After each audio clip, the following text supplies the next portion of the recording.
think I need an opening thingy. 1 second. Do, do, do, do, do, do.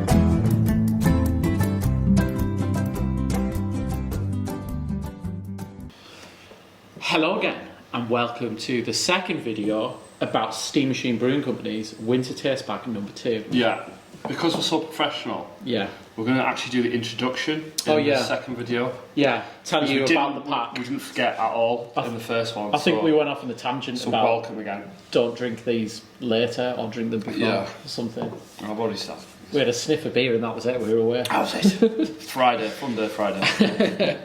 Okay, so Winter Taste Pack 2, what have we got? So the idea of these is to give you this taproom experience in a box, to show you how diverse Steam Machine's beers are. You know, we love how different beer can taste, and we love playing around with different ingredients. So you're getting a little bit of everything, aren't you? Yes. You know, from the IPAs we covered in the first one, you know, your classic kind of craft beers that, you know, that a certain type of drinker only wants to chase. But you get so much more. You get the beer we're going to drink now, which is Mystic Brew. Ooh. Which is, we're billing it as a Saxon Dream Herb Gruit, and that's what everyone's doing this. So, let's take it off, they're going wild. So on trend. We're going to have a barrel-aged saison in this video as well. Nice one. And then in the next video, we're going to finish on the 2 heavy hitters. Heavy hitters, so we've got what we've got heavy hitter wise. Quadruple Asian bourbon barrels, Heaven Hill bourbon barrels. And then we've got our salted caramel Imperial Stout, Imperial which Stout. we'll talk more about in the next video. Ah, wonderful. Which we can't wait for, really.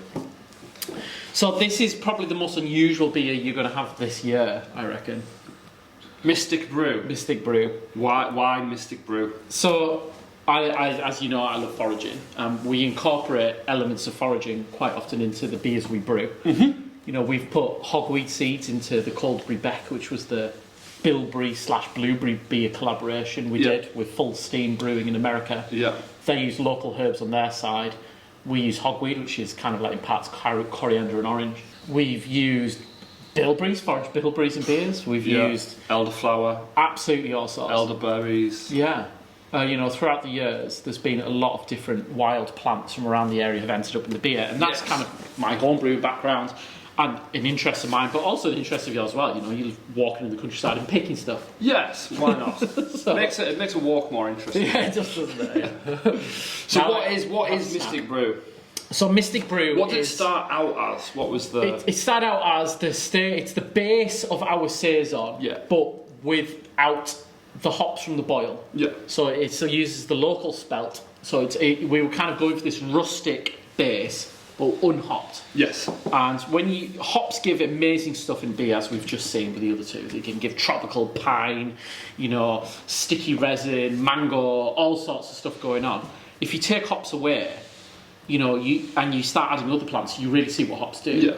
But where this beer is that on TikTok, we started TikToking throughout lockdown, and we started showing people, old plants that we used during brewing. So we used some of those old plants in this beer. Yes. So we went out and foraged things in season last summer. Yes. And we have mugwort, which is a mildly hallucinogenic, mildly. Go steady, kids. Meadow sweet, which gives this incredible vanilla and aspirin kind of aroma. Nice. A little bit of elderflower that we could find, and so that gives that kind of like catty classic elderflower. And we use yarrow. Yarrow is like a very, very mild fennel, slight herbal, and all of those kind of come together. I would say the strongest flavour in this is the meadow sweet. Is that because of the vanilla aspect? Yeah. So it contains, which you get on the nose as well, don't you? That's right. And like straight away, you can smell vanilla. You can smell it almost like panna cotta, but without the sugary sweetness. Yeah. You know what I mean? And The two flavour compounds in that are vanillin and coumarin. Coumarin's the one you get in cinnamon and tonka beans and stuff like that. So you almost get these dessert aromas. On the finish, it's like a vanilla and green apple. Green apple. Well, so this has had like a bit of a wild fermentation from all those plants, which is why it's only been released now instead of in the summer. It's had like 6-7 months, so that it is ever so slightly funky. Yeah. A hint of tartness. Okay. Probably a bit more. It's tart without being sour though. It's not sour. No, It's just has this little tiny tartness going on. It's very, very dry. It's very unusual. And I think it's got an almost like, if you're into wine, it's got like an almost like Sauvignon Blanc gooseberry quality to it. Absolutely, definitely. And I don't know what I was going to say with my and, but it's quite quaffable for 6% anyway. It's 6% with no hops. Super and nice. Interesting, unusual plants. So that's Mystic Brew. Yeah, enjoy. So gruit is like a Belgian term for unhopped beer. Yeah. Do you know what the English term for an unhopped beer is? Absolutely not. Ale. Oh, there we go. So, Now you're all on board. ale used to mean unhopped. Really? Unhopped beer. Well, there we go. And beer meant beer that was hopped. Amazing. There you go. So when people are now double dry hopping pale ales, Yeah. it's just the right. Yeah, who knows? It's a mess. They're just making a mockery of our British brewing legacy. Stick to your Saxon Dream Herb Gruits. That's what I say.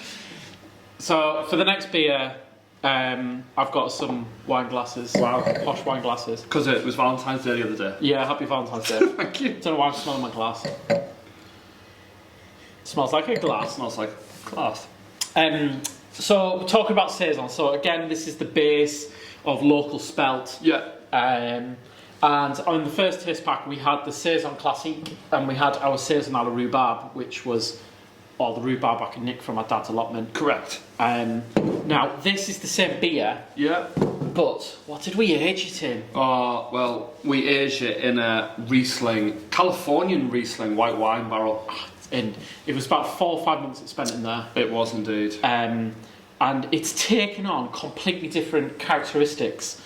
It's a completely different beer. You can't even tell they're the same beer. No, I think it's safe to say, I know I mentioned Valentine's Day, but we have kind of fallen in love with this. Yeah, I love this beer. I think this is my favourite beer at the moment. I mean, because you've got good taste. I think I need an opening thingy. 1 second. Ta-da! Here's one I stashed out here earlier. Seamless. So, like all these bottles are bottle conditioned, so there is an ever so slight hint of little tiny, I mean it's hardly anything, natural sediment in these. There's the hiss. Look at that. Look at that. Brimming over with joy. You should pour Saisons, Belgian type beers are traditionally poured with a giant head. It's up to you how you pour it though. You didn't get very much, I'm sorry. I mean, you can tell who the boss is. Tell whose favourite beer it is. No, the people have spoken. So it's got that lovely white fluffy head. I mean, there's no colour to that at all, is there? That's just white and white. The aroma on this beer is incredible, I think.